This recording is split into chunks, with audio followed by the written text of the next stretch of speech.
Hello, Dr. G. I'm Shianna Falk. It's nice to virtually meet you. I have included behind me a high-level outline of the points that I'm going to go over in my video book review. Data science at its core is about spotting patterns and predicting how one variable will affect another.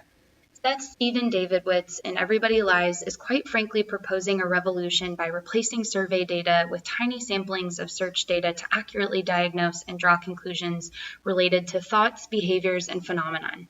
His method steers clear of the traditional approach of collecting data and through surveys and case studies, and proposes analyzing data through words, pictures, clicks, and links, which provide a more accurate understanding of people, politics, markets, business, health, sports, and much more. Seth's findings sit beside many other frontrunners, Google Correlate, Google Trends, used by businesses and marketers alike. The book highlights the type of information that is so disruptive because it removes the front-end legwork and it requires no surveying, interviewing, cold calling, and relies solely on keyword searches to draw conclusions. The requirement is differentiating between correlation and causation. One of Seth's examples that resonated with me is related to symptom inquiries, and we could identify current influenza rate and location in advance of the Center for Disease Control and Prevention. That's powerful. Why change the method of data collection? People still lie in anonymous surveys, so the data is often incorrect. This is proven by psychological biases that are older than the majority of data scientists featured in this book. Social desirability and response biases prove that survey respondents feel the need to paint themselves in a more socially acceptable light. There's even SDR scales that are used to detect, minimize, and combat this natural inclination. Also, implicit prejudice, a belief that people hold that they're sometimes unaware of, and it's most commonly related to race.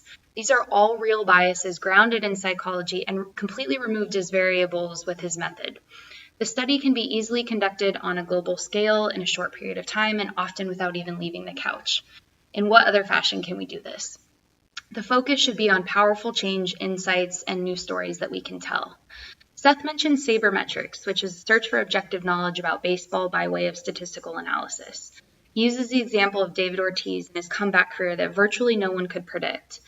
Sabermetrics is the most illustrative example of the impact of using a specific data set, historical data, and posing the right question to solve a question like, do better hitters get fewer good pitches?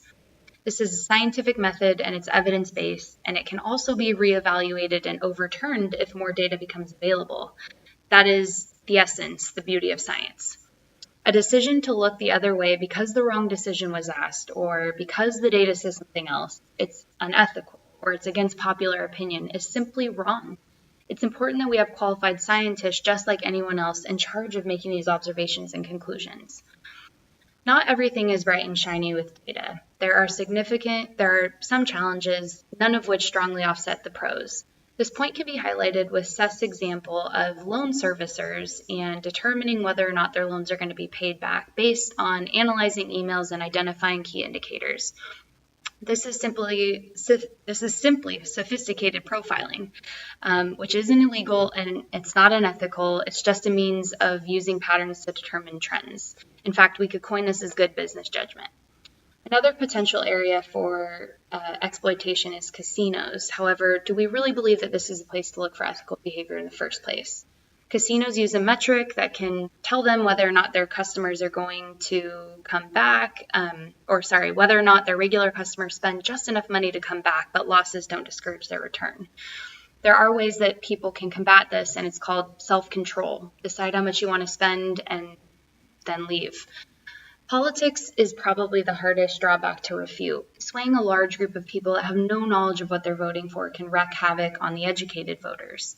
However, we can't simply pass up the opportunity to understand why people vote the way that they do because of this. Peter Thiel, an early investor in Facebook, says, great businesses are built on secrets about nature or secrets about people. Smart businesses are already leveraging this tactic to create suggestions, improve their offerings, and user experience. This debate will always exist when discussing whether private data is compromised. The bottom line is there needs to be an effort to sensitize, protect, and be transparent about the data and what it's used for, and the positive discoveries that can be made as well as its limitations. People might even be inclined to supply the data if they know they're in control. Thank you.